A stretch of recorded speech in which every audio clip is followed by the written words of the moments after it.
In today's show, Scoot Henderson finally makes his season debut, and the Blazers take 2 games from the Memphis Grizzlies. Welcome to Locked On Blazers. Let's get into it.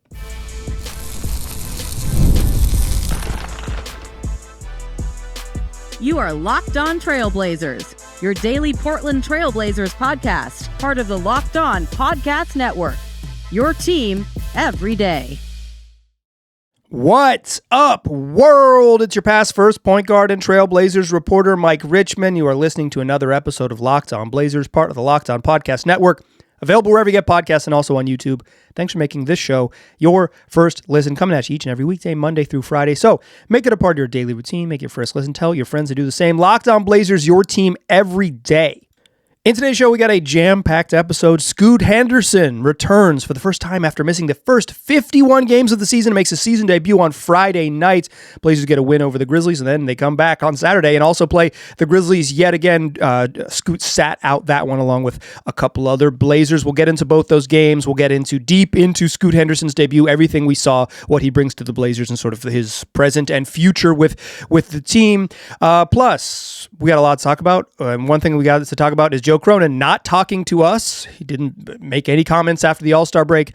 Damian Lillard's in the three-point contest, and I got a story about Vit Krejci moving across the country at a moment's notice. Big jam-packed show for you. Welcome to Monday, February 9th's program. Let's just get into it. Here's your fastest recap in the West. We'll go true fastest recap in the West. Friday night, Saturday night, talk Scoot and keep it moving. Okay, Blazers playing the Grizzlies. Grizzlies have just made a major trade. They traded Jaren Jackson Jr. in a trade that involved a bunch of players. So they've got a whole new crew. They're also dealing with season-long injuries to Ja Morant and Zach Edey. Like their sort of their core is out. Santi Aldama's going to miss both of these games, but new crew. Long-term injuries to like their good players. Plus, they're just kind of like sitting guys. In the first game on Friday evening, they don't play Ty Jerome, who's like just come back from an extended break, but they do get Scottie Pippen Jr. back, who's playing his first game of the season, and then he's going to miss the second game. They rest Kyle Anderson, reacquired. They rest veteran Kentavious Caldwell-Pope. They're playing this incredibly small lineup where Olivier Maxence Prosper is their nominal center. They're basically playing 5 out with not a single dude taller than 6'9" on the roster. The franchise has signaled that they want to lose. Usually that permeates down to the players eventually, but the Memphis is just kind of like in the aftermath of that, playing 2 games in Portland. So of course the Grizzlies come out and hit 6 threes in the first quarter and lead by as many as 15 in the first quarter. Blazers are pretty flat to begin this game on Friday evening. Scoot makes his season debut checks in at the 7:39 mark of the first quarter. The Blazers are playing this game without Deni Avdija, who is set to miss both of these games against Memphis with a back injury. But Scoot is the big one. He's back. And of course, the Blazers are like really scuffling to open this game. But I thought Scoot's first quarter was totally fine. I thought the second quarter he really got going. We'll talk all about Scoot here in a moment. But Blazers just offense got humming in the second quarter. They ripped off 43 points. They were 11 of 12 on twos, 20 points in the paint. Got to the free throw line and just erased that 15-point deficit, going to the halftime only down 4. Grizzlies stopped taking threes. They only took 5. They hit 6 threes in the first quarter. In the first 7 minutes, they only attempted 5 in the second quarter. That was the middle 2 quarters really changed the game. And the Blazers come out of halftime. They're down 4, but they do not have Shaedon Sharpe when he comes back out on the court. He is going to be ruled out for the game with a left calf injury. Yeah, but the Blazers ripped the game open in the third quarter. The Grizzlies just kind of, at some point in this third quarter, as the Blazers were just stomping the Grizzlies out, they just kind of quit. You could just see their energy level it's like, okay, there's no supercharged run coming. This one's over. Blazers lead by 19 heading into the fourth. So they down 15 in the first quarter, and they just flipped the game around the middle 2 quarters, up 19 heading in the fourth. The fourth is just a total formality. Sidi Sissoko hit a 3 with 4 minutes left in this game that pushed the lead to 30. And then the Grizzlies, a dominant close to the game. 12-2 run over the final 3 minutes to make it look not as lopsided as it was. 135-115. That's your fastest recap in the West. More on Scoot here in a moment. Game 2, Blazers come back.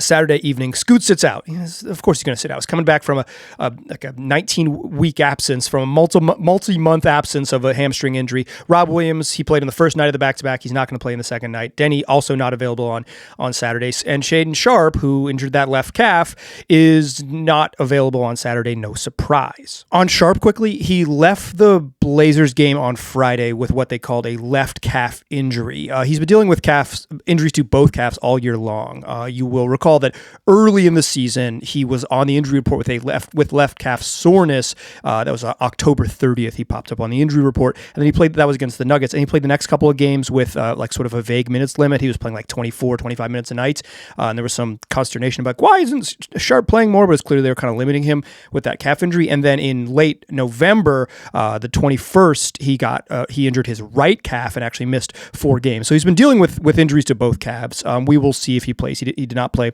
didn't return. Tiago Splitter said he was just a little bit sore. Didn't return in the second half for Friday's game, and then did not play in Saturday's game. And then, speaking of injury report, Saturday's game, the Memphis Grizzlies just say, yeah, we don't care. We don't want to win. They rest a bunch of young guys. They rest Cedric Coward. They rest Cam Spencer. No surprise, Scottie Pippen Jr. didn't play because he was just getting back into action, but they rest Jalen Wells. They do put Kyle Anderson and Kentavious Caldwell-Pope back in the game, but this was the Grizzlies just don't care about winning, and yet they almost beat the Blazers. They almost beat the Blazers in this game. Regardless, Saturday evening, Blazers up 31-30 after one. Don McClingan 7-7 in the first quarter, but had a hand issue, like maybe a jammed finger on his left hand. Was getting it checked out on the bench. Didn't really cause him to miss.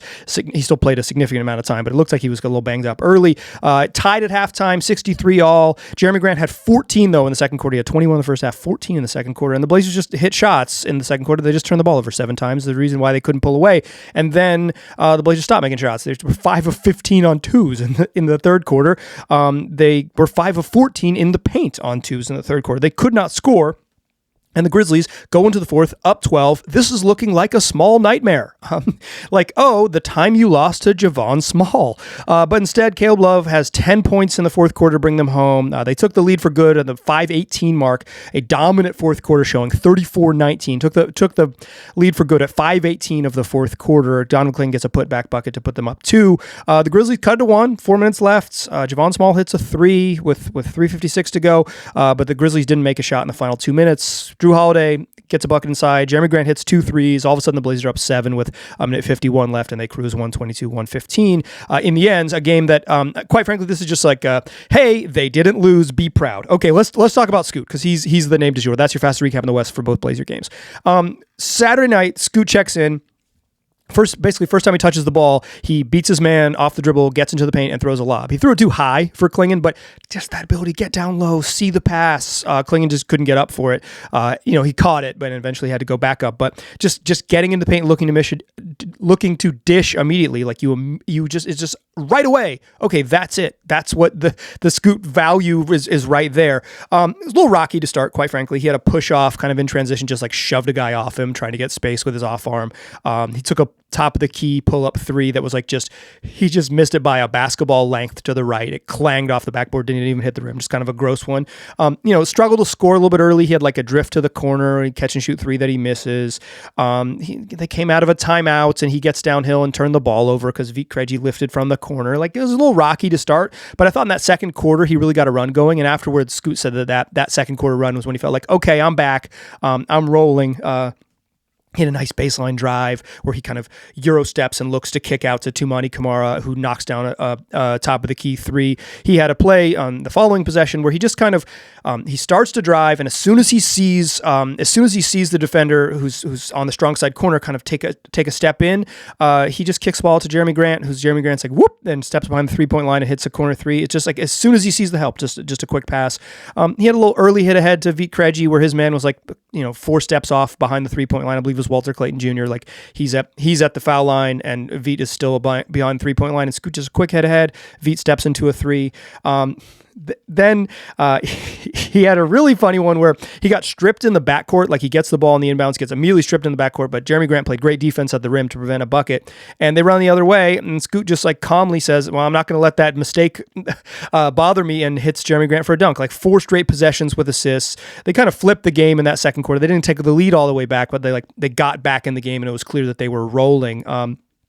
Then in the first touch in the third quarter, Scoot Henderson drains a three, a catch and shoot three from the right wing. He had started 0 for 3 in the first half, and then also in the third quarter, he throws a hit ahead to Rob Williams, and Rob Williams just leaves him for a handoff. And because the Grizzlies are small and they don't have help in the paint, when your center is catching it out at the 3-point line and running a handoff to you, if you have a chance to turn the corner, there's nobody at the rim, and Scoot sees nobody at the rim and crams home a huge right-handed dunk. We haven't seen Scoot dunk a ton in his career. Like he's athletic, but he's not like that top 1%, even the top 5% of athletes. Like that's just not, he's not that crazy vertical explosive athlete that maybe he was billed as. That's not where his strengths are. To see him do that, it's like, okay, that's a step in the right direction.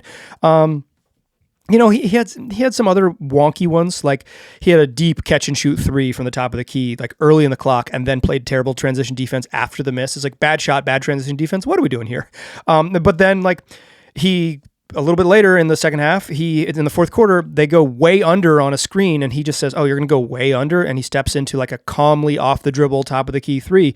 And that came off like he passes to Tumani, he gets the ball back, a little bit of action to make the defense think, and then it's like they go under because they're just like, yeah, Scoot's not a shooter, or maybe it was a mistake. And then like, he cashes in a three. I thought his final turnover kind of speaks to just like newness for Scoot. Like Tumani you see this a lot from the Blazers. They'll fly up from the baseline and set like a ghost screen, like a fake screen, pretend like they're going to set a screen on the ball, but really they just kind of brush the defender who's guarding the ball and then flare out to the wing. And you want the defender to have to make a decision. And 2 did that, and Scoot just kind of dribbled right into where 2 was cutting and ended up turning the ball over. I got more thoughts on Scoot because I think he was really helpful. We will get into all of that in the second segment. Join me there, won't ya? First, though, I want to tell you that today's program is brought to you by Prize Picks. Shoot your shot on Prize Picks and get $50 instantly in lineups when you play your first $5 lineup. That's right.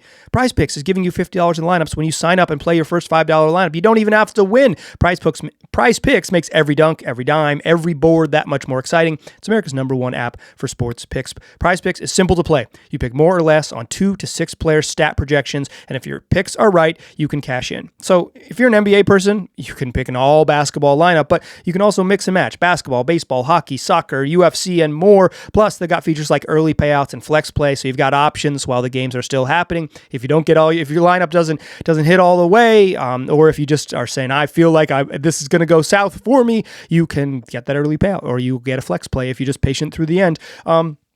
Download the app. It's super, super easy to get started, and you can set your first lineup in just a couple minutes. Download the Prize Picks app today and use the code LOCKEDONNBA. That's how you're going to get your $50 in lineups after you play your first $5 lineup. That's code LOCKEDONNBA to get $50 in lineups after you play your first $5 lineup. Prize Picks. It's good to be right. All right, still a pass first point guard, still Mike Richmond, still listen to Locked On Blazers. I usually do that in the third segment, but I guess we're doing it here anyways. Join the Everydayer Club if you haven't. If you're an everyday listener to the audio especially, you get for $5 a month or $50 a year, you can join our Discord server. We can chop it up with me and your fellow Blazer fans, plus an ad-free version of this podcast and the audio feed. And Locked On Blazers, no interruptions. Check the link in the show notes, lockedonblazers.supercast.com. Okay, Scoot Henderson, maybe I wasn't as positive as I could have been in that first segment, but I brought you here in the second segment to be positive. All things considered, incredibly helpful. I don't think Scoot looked reborn or amazingly better than he has in the past, but Scoot Henderson struggled at the beginning of his second season. I thought he really looked solid at the end of year 2. Year 3 was going to be a big one for him to build on that. Obviously, he missed the first 51 games. This is where the building starts. But you immediately saw in his first game on the floor, how he's going to help. He's just so obviously helpful. He's so obviously helpful. Like, I didn't even read you his box score stats because I don't think I really care about the box score. But like, comes off the bench and plays 21 minutes and 16 seconds, finishes with 11 points, 5 boards, 9 assists, did commit 4 fouls, particularly 2 early that were just unnecessary. One was an offensive foul, and had 5 turnovers, 4 of 10 from the floor, 2 of 7 from 3. I think he had a little move late in the game where he kind of drew contact and hit a banker floating to his right. I think that's going to be a move that matters. He also missed a floater in the paint. I think that's going to be a move that matters for Scoot. But just his ability to get downhill. Like, he doesn't have that sort of like Derrick Rose level, even Damian Lillard level, just like blow by the guy in front of you, right? But he is strong, and he has a quick first step, and he's strong, and so he can get downhill. And the Blazers are just desperate for guys who can, off the bounce, can beat someone in front of them and get towards the rim to force defenses to have to make choices, right? Tiago Splitter talked about it in the post game, is that like, just getting paint touches, the ability to get into the paint is incredibly helpful. And I think a couple things, get into Scoot's sort of passing. One, I think some of his assists are just the most basic reads. It's like, no one's guarding Ryan Rupert. I'll pass it 8 feet to my left and he'll step into a 3. I'll kick it to Rob Williams, who's not a 3-point shooter, and he will take a 3 from the corner and make it. Like, I think the assists maybe overstate some of his passing in this game, but I also think some of his best passes didn't lead to buckets. He had one in the third quarter where he got into the paint, drew a crowd, took off like he was going to, rise up to score, and whips one out to Toumani Camara on a dime, just like a real pace on it, put it in a good spot, and Toumani just missed a 3. That's an awesome pass. That it shows up as a missed shot in the box score, right? I think just if you watched him in this game, it's so clear how helpful he's going to be. That, like I said, the ability to get an advantage, touch the paint. Last year the advanced numbers suggested that Scoot was like the most positively impactful player on the Blazers offense. He had the best on-off numbers in terms of offensive impact of anyone on the roster. The Blazers offense played best. The most positive addition you could make was putting Scoot on the court. And I think like you could see that last year if you watched and were willing to be honest with what you were watching, was that like they needed guys who would just make the willing, simple passes. And so that stretch where Scoot set up 3 threes and then a dunk, 2 of them are just the most like that baseline drive kick out to 2 at the top of the key. That's a great play. Kind of Euro step past the defender. The defense comes, whips it back out to the top of the key on time, on target. Like, that's a great pass. But the one to Jeremy Grant in the corner is just a simple pass. It's a simple read. His man, strong side help. Jeremy Grant starts like he's going to go, cut baseline, which is a very common cut in the league. And Scoot just says, as soon as he sees Jeremy Grant's man be, 3 steps off when he should have been 2.5 or 1.5, kicks it out to the corner. He actually hit Jeremy Grant when he was still in front of the 3-point line, and Jeremy had to back up, right? Like he saw it. Simple pass. The one to Vit is just such a basic pass, right? Dribbling up court, surveying, your defender is too far down. That's a willing catch and shoot 3-point shooter. You know that Vit's going to get it off quickly and shoot it with confidence if he has space to breathe. Sees the space to breathe, hits it ahead, shoots a 3. It wasn't like he got a wide open 3 by making some great dribble move or whatever. Just a simple, I've said it a bunch. If you're an everyday listener, you've heard me say this a bunch about Scoot, is like, the best Scoot passes are the simple ones, the basic reads, and the Blazers still need that skill set. They still need, they still need that skill set of just making the simple passes, of making them the most useful. He's the sort of. That's what your eyeballs can see. Like if you're willing to be honest about what you saw. Obviously he's rocky, like some of the turnover stuff and some of the shooting things. Like he'll get there, but I think for step 1, game 1, will Scoot Henderson help? Undeniably. Also, the stats suggest that he created 30 points off assists in the half court. 30 points off assists in the half court. He was just like, they need him, right? They need, like, juicing the half court offense. It's, people want to say like, oh, Scoot's going to help them get out and run. You can't get out and run if you don't get stops. Even if you do get stops, you can't always get out and run. And sometimes your transition opportunities get shut down and you turn into half court flow. Scoot unlocking the half court and just making it easier. Maybe not going to make them an elite offensive team in the half court, but just so they generate better looks on simple passes. It'll be that'll be huge for him. Scoot played the majority of his minutes next to Drew, which I think is telling. They didn't play him much with Shea in the first half at all, and then Shea got hurt. So we didn't really see that together. And obviously we didn't see him with Denny. I can't wait to see what the balance looks like with Scoot and Denny on the court, because Scoot is just way more useful getting to dribble and probe and screen and rescreen with the ball in his hands. Like, that is the value of Scoot, right? Like, that's where you're going to get the most positive from him. Not that he can't play off the ball, but like, if you're going to maximize how he brings positives to the table, that's the place to do it. And Denny has just been the Blazers' best on-ball creator all year, and like, you don't really want to say like, all right, dude, go stand in the corner. So the balance of how they use those two will be really interesting, because you have a chance to get positive value both ways, but it'll be learning how that works, I think, is a big thing to watch. I think this the sort of the step for Scoot, right? And I think this is kind of a sort of a thing for all young players. Is like, clearly helpful, clearly going to be helpful. Just the way he plays is clearly going to be helpful, because they need his skill set. That part's undeniable. The question for Scoot is changing from like helpful part of this team to like weapon. And I think the way you become like a weapon, like a true advantage, is he's going to have to figure out how to score getting downhill a little bit. And Pickus, like, I thought he took good threes. He had a play, I didn't mention it and just talking about how he played, but he had a play in the first half where he hit it ahead to Tumani, and Tumani just gave it right back to him, and Scoot stepped into a catch and shoot. I love that. Simple hit ahead. You see Steph Curry do it a bunch. That ain't exactly Scoot, but simple hit ahead, run into the space created because the defense is going to watch the ball, and if you relocate and don't stand still, steps into a wide open shot. Just missed it, but like, I like that, and Scoot's sort of balance there is a big thing to watch for me. Okay, I want to talk about Joe Cronin, I want to talk about Damian Lillard, and I want to share a story about Vit Krejci, who because I got to chat with Vit, and he had a great one for you in the third segment. We will do that to close the show. Join me there, won't ya? First, I want to tell you that today's show is brought to you by FanDuel. The winter games are here, and if you're anything like me, you're locking in for events you only get to see on the biggest stage every 4 years. It's the Snow Olympics. They're doing a lot of versions of skiing, and that's why you can follow the winter games on FanDuel.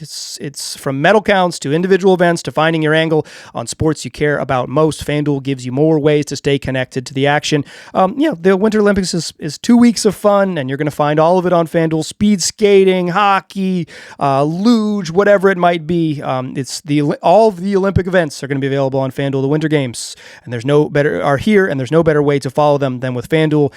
That's FanDuel. Play your game. Today's show is also brought to you by the folks over there at Indeed. Listen, hiring is the most important thing you're going to do when you are trying to help your business. And so it's not just about finding someone willing to take the job. It's about finding the right person with the right background who can actually help your business move forward. And if you want candidates who match what you're looking for, Indeed Sponsored Jobs is the move. Because instead of hoping the right person stumbles across your post, Indeed helps you match with quality candidates by boosting your job listing to the people who fit your specific criteria, the skills, the certifications, the location, all of that. So, if you want someone who can help, post your job anywhere. If you want someone with real experience who can jump right in, that's where Indeed's Sponsored Jobs is going to lift your business. Your post gets seen by candidates who actually fit what you need. And here's the stat that says it all. In the minute I've been talking to you, companies like yours made 27 hires on Indeed, according to Indeed data worldwide. So if you're hiring, spend less time searching and more time interviewing candidates who check all your boxes with Indeed Sponsored Jobs. Listeners of this show will get $75 sponsored job credit to help get your job the premium status it deserves at Indeed.com/podcast. That's Indeed.com/podcast. Terms and conditions apply. Hiring, do it the right way with Indeed. Still past first point guard. I'm still Mike Richmond. You're still listening to Locked On Blazers. Okay, we got a lot to cram into this final segment. We're going to do it. First of all, Blazers had their first game after the All-Star break on Friday, and Joe Cronin did not address the media. Joe Cronin hasn't spoken to the media in public since the preseason. Since then, the Blazers have had their coach arrested by the FBI. They've had a player ascend to all-star status. They've had a acting head coach, whatever it is, 52 games, they have made a trade. They have gotten inched closer to the sale of a basketball team with some pending controversy over how exactly they're going to fund a new arena, maybe post sale with that new owner. Like, I want to say this. I don't think Joe Cronin was going to tell us anything in his public media address that was going to help us. But the failure to address the public speaks to the larger symptomatic problem with, I think, how the Trailblazers are run. First of all, that ain't leadership. That's cowardice. What are you hiding from? Where you been at? What are you hiding from? What do you not want to say? Well, can't possibly answer those questions. And like, leadership is not coming out to give a triumphant statements at all times. Sometimes it is doing things that are somewhat challenging, which is talking about the coach that got arrested that you gave a contract extension to before he got arrested, or saying that you can't talk about that and just talk about the moves you've made and the coach that you since promoted to the big chair. Joe Cronin not talking speaks to the sort of lack of value the Blazers place on public communication. They do not care about it. It is not something they care about. It is not something they value. They do not see it as beneficial. They don't see it as useful to communicate with the public. That is you, the fans, not me. It doesn't matter. Like, Joe Cronin doesn't even talk to me. But a failure to address the media post All-Star break, post trade deadline, it speaks to how the Blazers actually value communication. They either do not value it, zero, or do not understand how it can be positive. That is to me a clear sign of a failure of leadership, because hiding does not make you a leader. Even if, with the obvious caveat that talking in the press conference we're not going to learn anything new. But the failure to do so is much louder than a totally milquetoast nothing burger, press conference. I will say, there was one time I've been on the beat for a little over a decade, 11 years. Locked On really likes you to say that. I've been on the beat for 11 years. But like in 2017, Neil Olshey did not address the media. He only gave an in-house interview with Brooke Olzendam, the Blazers television sideline reporter. And you know what I did? I was extremely critical of the cowardice of Neil Olshey. Here we go. Almost a decade later. It's cowardice. Here's some good news, though, as we pivot, or some interesting news. Damian Lillard is going to participate in the three-point contest.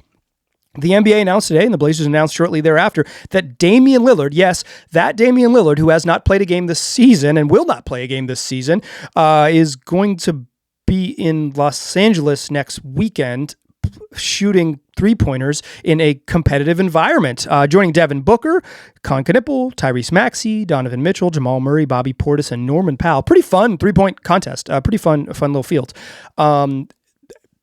I think this is cool because you're going to get to see Dame play. Certainly, I've seen the videos of Dame working out. He still shoots at a very high level. He looks like he's moving around fine. I would say internally, the Blazers' expectations set internally, like with the folks on the team, as I understand it, is that Dame was never going to play. Never was a consideration for him to play this year. Publicly, they haven't really said that. Like, he has kind of said that in some settings, I believe, on some conversation with a popular YouTube streamer who I'm blanking on their name, Speed, something like that. I don't know. Someone who's incredibly popular who I've never heard of, because that's how celebrities work now. But like, Dame has said that publicly, but the Blazers haven't come out and said it. And then to have him play and have him compete in the three-point contest is an interesting choice. But shoot, he's won it twice. He might win it again. He can still really shoot it. I don't think he's like in danger of getting hurt, but I do think it is somewhat strange optics for player out for a season with Achilles injury participates in All-Star Weekend. It's odd. For your tinfoil hat fans out there, I do not think this suggests that he is closer to return. I think that he is just not going to play, but he is healthy enough to do this right now, and it's not a problem, and he wants to, and the league wants him to, because they need a little juice in the All-Star, in the three-point contest, and Dame adds some juice, and he's a nice guy, and LA's nice, February in LA is a nice place to be. Dame, three-point contest, what a thing. Okay. Long-time listeners will know this is something that I have always been curious about. But when NBA players get traded, I think about on the podcast, their contracts, their future money, how they fit on the team, their skill sets and all those things. But one thing that always strikes me is that they're humans who are being like, hey, surprise, you have the same job, but now you have new coworkers and it takes place in a different city. You need to go there immediately. So I chatted a little bit with Vit Krejci on Friday evening about what it's like to get traded during the middle of the season. So here's what's going on with Vit. He's playing for the Atlanta Hawks, and they're on a 2-game road trip. They play in Indiana, and then they flew overnight on Saturday evening to Miami. They had a couple days off, and they're going to play against the Miami Heat, but they had gone there early because NBA players love Miami. You're going to get a Sunday evening and go to live and have the time of your life. And instead, after packing for a 2-game road trip and a weekend evening in Miami, Vit Krejci gets a call on Sunday morning that, hey, I know you just woke up, but you need to leave because you have been traded to the Portland Trail Blazers. He told me that he had a small bag and he had literally 2 pairs of socks. He just didn't have clothes with him. So like the first thing you do when you get traded is figure out where am I going? What's the deal? And so he calls his girlfriend and he says, hey, I just got traded. Can you just pack up 2 of my suitcases and overnight them to this address? And he gives the Blazers practice facility. I'm going to fly there and hopefully I'll get there shortly after they do. And the suitcases beat him there, and by the time he landed in Portland, and he took a commercial flight across the country, told me it took about 7 hours, like Miami to Portland, just like a long journey. He lands in Portland and meets the new team, and his suitcases are waiting for them at the practice facility. And now he is living out of a hotel room. Hilariously, the same hotel that some visiting teams play in. So he said on Friday night or on Friday, preparing for the game, he's like, in the weight room at the gym, and so are the Memphis Grizzlies. He was heading out to the arena, leaving the hotel, and so were the Memphis Grizzlies. And he's getting in a car or whatever to get a ride to the arena, and the Grizzlies are getting on their team bus. What a kind of a weird place to be. He's playing basically as a visitor here. So, this is the thing about the NBA. And he talked about it. He said, it's weird and it's tough. And it's like, he doesn't have kids. But it's like when families kind of like, you got to keep your kids in school, but dad's got to go. See you later.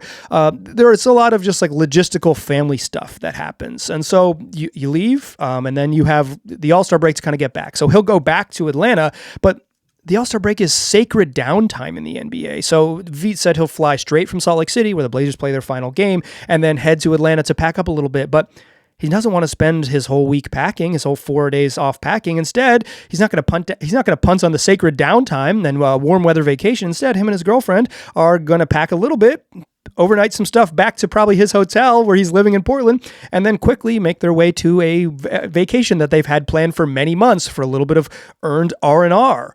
The logistical pull doesn't stop there, because Vit Krejci has a 6-month-old golden retriever puppy, and he told me that the number one thing he was thinking about when he landed in Portland is, I really want my girlfriend to be here, but I miss my dog. He's got a little golden retriever puppy, and that puppy is still living in Atlanta with his girlfriend. He lived in Atlanta for 4 years. They're established. They own a home. He says he's going to do a little bit of house shopping with the help of his agent and his manager, and maybe some folks who work for the Blazers who help facilitate that type of thing, and try to purchase a home in Portland so they can have a permanent place to stay. But they got to figure out how they're going to get the dog across the country, either a long, 3-day drive in the car, or some sort of flight. He didn't really mention he's not making the kind of money where he's just like, we'll get on the private jet and we'll make it happen. So maybe Vit will have to spring for one, because he is a small millionaire, but not a big millionaire just yet. But I am struck by sort of the strange logistics of getting traded. You get traded with none of your clothes, none of your comforts, without your dog, and you're living out of a hotel, and you just go play ball. Show up on Tuesday, play ball, have a couple days off, play ball on Friday and Saturday, have a couple days off, play ball on Monday, travel and head out for 2 on the road. The NBA season does not let up. You have a little bit of time of the All-Star break that lets up. That's your chance to sort of recalibrate and get things going and figure out the sort of logistics of being an adult trying to figure out the world. It is all it's all very strange, and I appreciate Vit for sharing that story with me. He was really interesting to chat about, because the human side of getting traded is so bizarre in the league.